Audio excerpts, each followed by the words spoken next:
Thank you, and welcome to episode 3 of Hobson's Choice. I'm Michael G. Hobson, and today, G stands for greed.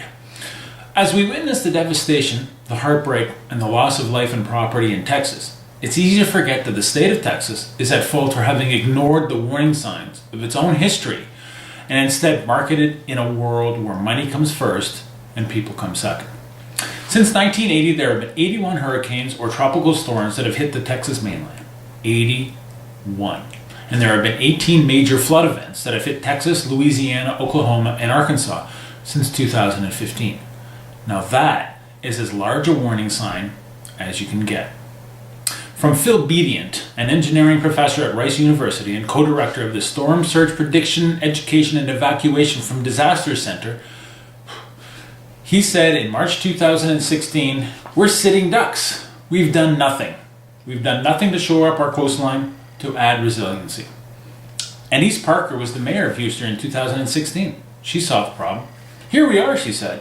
"What is this, 8 years after Ike, and nothing's changed? I don't think we've done enough, and I don't think we've made enough progress." Or how about Larry Taylor, state senator and a Republican representing Galveston and suburban Houston, also in 2016, who said, "Hurricane Ike is now 6 years ago and we're still talking about trying to come up with consensus. We've spun our wheels since 2008. It's time to get moving." Moving, he said, with feet stuck in cement. A proposal was made following Ike. They called it the Ike Dike, a fortification and a lengthening of the coastal barriers. They've also discussed canals and runways to build a stronger drainage system. Well, they talk well, but when it comes to action on the subject, they ignore the potential long-term impact of a major storm in favor of the immediate economic boost from municipal expansion.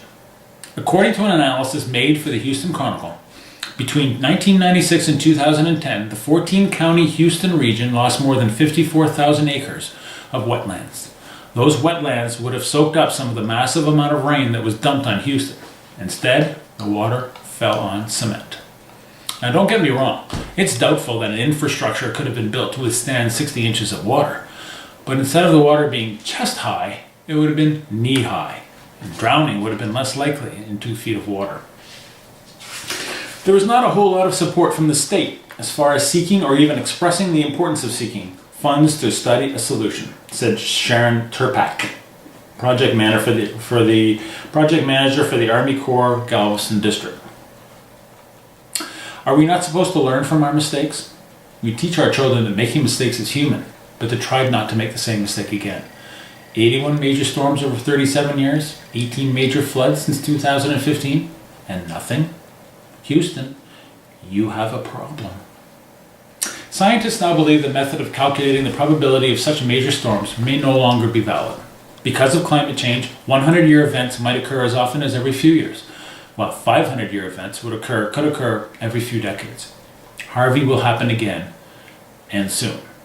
But Texas is a Republican state, with a Republican governor, 2 state senators, both Republican.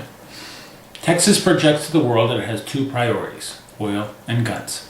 There is no room for environmental protection, not at the proposed costs. The Ike Dike would have cost $8 billion, and there's no money to be made in life prevention.